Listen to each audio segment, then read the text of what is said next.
Welcome to the flowerschool.com video library. I'm Leanne Kessler, Director of the Floral Design Institute, here to share with you our latest segment. Rather timely segment. We're going to be looking at roses. With Valentine's Day just around the corner, we professional florists will be making dozens upon dozens upon dozens upon dozens. And how do you make them lovely, fabulous, and representative of our work and our design skill? Today, let's take a look at an updated dozen roses that's just perfect for your Valentine's Day customer. To make the perfect dozen roses, of course, you need fabulous roses. In addition, you need great foliage, filler, and a vase. We all learned in the beautiful standard vase, and they're just fine. But there's nothing really special about this. So first step is maybe look at a vase that's a little more unique. So I'm going to set this one aside. I use it still. It's not a bad vase. It's just not my favorite. Look at this one, a little different. I use so many different types of vases when I do dozens because it quickly upgrades and enhances with really no extra effort. So just choosing the right vessel for the roses. Then foliage. We've all done the dozen with leather fern, salal, and I use those too. There's nothing wrong. But to make your roses a little more special, go beyond just a green or two. Leanne's general rule of thumb, an absolute minimum of 3 types of foliages, and 4 or 5 could even be better. So when I'm going to do this dozen, yes, I'll be using salal. I love it, that nice broad leaf. Then I'm also going to add some aspidistra for a dramatic touch. A little bit of oregonia for the variegation. It changes the color, contrast, and leaf shape. Tiny bit of Italian ruscus. And I know you're sitting there going, oh, but my goodness, that's so expensive. When you use just a little bit, it doesn't add that much cost, and it adds so much glamour. Then lastly, bear grass and a touch of lily grass. By using both a narrow blade and a wide blade, again, you're enhancing the overall design. For filler, it really is up to you. Some people are adamant that it must be baby's breath, and that's beautiful. Others like waxflower or misty or one of the other in the latifolium family. For this demonstration, I'm going to use the purple latifolium. It's so intense. It'll give a real look of luxury and sophistication to the dozen roses. I start with my foliage because you can do this days, even weeks in advance if you have adequate space and refrigeration. So a little bit of salal and place it into the vessel.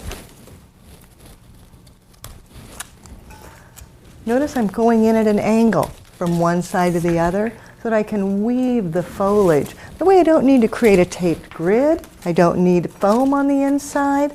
I just need the foliage. Saves me time and effort by doing a nice weave, just placing it from one side, going to the other, then going back. Oregonia, it's so dense and full and hard to cut, so I just break it and set it right down through the center where everything will weave through it. Aspidistra leaf, give it a cut, and then let it weave across from one side to the other, coming up through the center, and back out to the opposite side. So again, just radiating all the way around. Then the Italian ruscus, and a little bit of the grass, letting it trail outward. And then stop. Don't put too much foliage in. If you go crazy with foliage, you won't have room for your roses. So rather than moving on to the flowers, all I'm going to do is add a little bit of filler, not too much. Filler can be expensive if you don't keep track of how much you use. It's not bad in small increments, and it enhances. So that's a very good thing to add in. But if you add stem after stem after stem, pretty soon you've spent more money on the fillers than you even have for your roses, and you can't charge that much just for the filler. So you want to be a little cautious, maybe 3 insertions, and then stop to be ready for your roses. This base could set aside and wait for a full week, as long as you keep it refrigerated. Make sure you add water. And then as you get close to the holiday, go back and add in your roses. Just 12 roses tucked in. It's going to look great. When I do my dozens, I start on the outer edges. Again, crossing from one side over to the other. I don't even try to put anything in the center, thinking, oh my gosh, will it stay straight? No, it won't. It'll get shifted around. So start with the outer edges, placing the roses in at a strong angle. And then work your way towards the center, but still angled, coming in. You can see how everything stays right where I put it. That's the beauty of a weave. Everything stays put, and it doesn't shift around. Coming in at an angle again. Keeping track, 3, 6, 7, 8, 9, 10, 11, 12. Yes, I've got exactly 12 in my vase. That was my concern. I thought, wonder if I have enough roses here. But I had counted them out ahead of time, and that's a hint for you. If you count them out ahead of time and have them separated, maybe with a rubber band, maybe with a bit of newspaper, but separate them into dozens so that when you go to create, all you have to do is take that whole package and place it in the vase, and you know you're safe that you have a dozen roses. As I come to the end of my dozens, I turn it, looking for holes, double checking that I have it balanced. And as I turn, I see that I have a huge gaping hole on this side and not quite as much fullness there. So I go back with my last 2 roses, tucking one into the side hole, and then one up into the top where there's a gap. And then once again, turning it to make sure that I have it set all the way around. Adjusting this one, he doesn't want to stand up straight. There we go. Turning. And then a tiny bit of filler added in over the top, in the center, to make sure that it shows well throughout.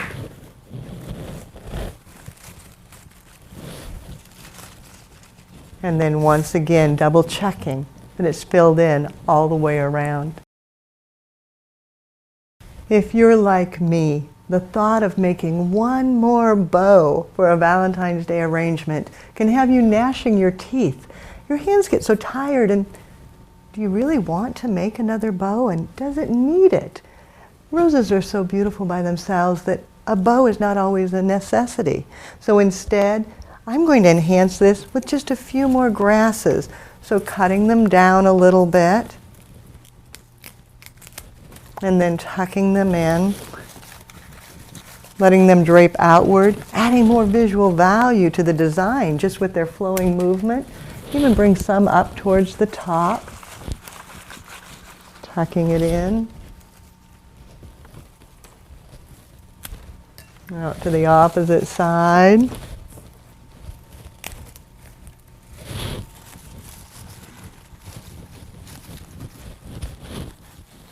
And then to add a touch of whimsy that will capture their eye and make them go, oh, look at that, because it's such a little thing, but it's a surprise.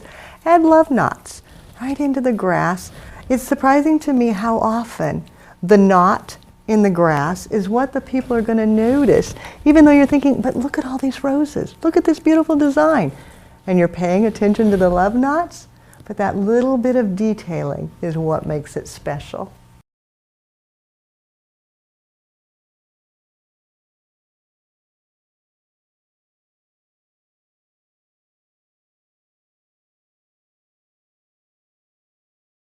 The Valentine's Day countdown has begun. Just how many dozens do you anticipate creating this holiday? I hope that this has given you some information to make them a little easier, a little faster, maybe even a little more fun. If you would like more creative inspiration to add to your Valentine's Day designs, check out our website at flowerschool.com. If you need help, have questions, want to chat for a moment, don't hesitate to contact me through email. You can use my personal email. It's Leanne, Leanne, at floraldesigninstitute.com. If it's easier, you've got a question that needs help now, immediate attention, pick up the telephone and give us a call. The number, 800-819-8089. For now, get going. Preparation time is counting down. The days will be gone before we know it. Have fun, happy Valentine's Day, and do something you love.